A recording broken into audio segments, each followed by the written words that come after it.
د عمران خان سره دی.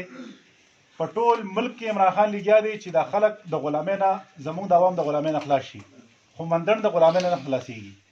هغه لومبۍ خبره ده چې موږ د بونیر د غلامۍ نه خلاصېږو. چې فرض کا نن تاسو وګورئ زمونږ ډیډک چې کم دی بهر جهان باچا دلته دغه په ټول بونیر باندې دغه لاس رسي، خو دلته تاسو ماته یو کار وښیئ چې دلته بهر جهان باچا د خپل دغه نه کار کړی دی.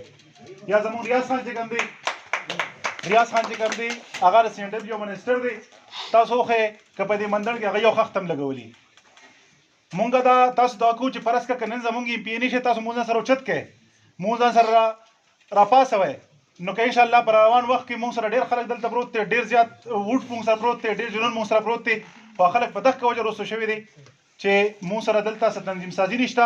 که مونږ دلته د میټینګ وینا وکړو، که مونږ دلته د اجلاس وینا وکړو، که مونږ دلته دغه وینا وکړو، نو تنظیم نشته.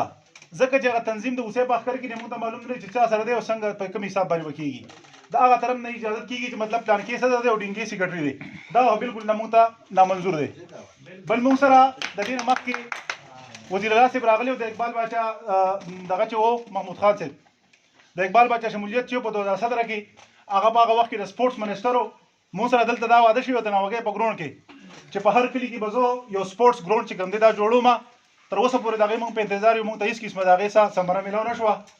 د هغې نه بعد بیا زمونږ هغه محمود خان اوس نن سبا سی ایم دی، په ټول فعال کې پي کې هغه کارونه کړي علاوه د مندڼ نه چې مونږ دلته یو کار نه دی. دلته صرف مونږ ته یو روډ شنډېږي چې دا تاسو د ناوګۍ د دغه نه واخله، د امبلي نه واخله تر ناوګۍ پورې دا چې کوم دی دا ستا سی ایم صاحب کړلی، نو هغې افتتاح او سردار کړلی. هغې خو مونږ ته څه منظور نشته چې مطلب چا کړلی. که چېرې فرض که دغه سی ایم صاحب وي پکار دی پار صاحب چې کوم دی هغه هم ایم پي ایس صاحب دی پکار دی ډول افتتاح کړی وي، پکار دی دغه والا د بل چې مونږ سره دی چې ډول افتتاح کړی ریاض خان. خو مونږ ته څه شته نه. څنګه چې زما جاوید بھائی خبره وکړه لږ شان کارونه کېږي هغه په نیش باندې برابر دي. که دلته فرض کړه د امینه صاحب طرف نه مونږ ته ستنې راشي نو هغه داسې ستنې چې مطلب مونږ په یو بل راکاږو، هغې باندې زموږ مسلې نه حل کېږي.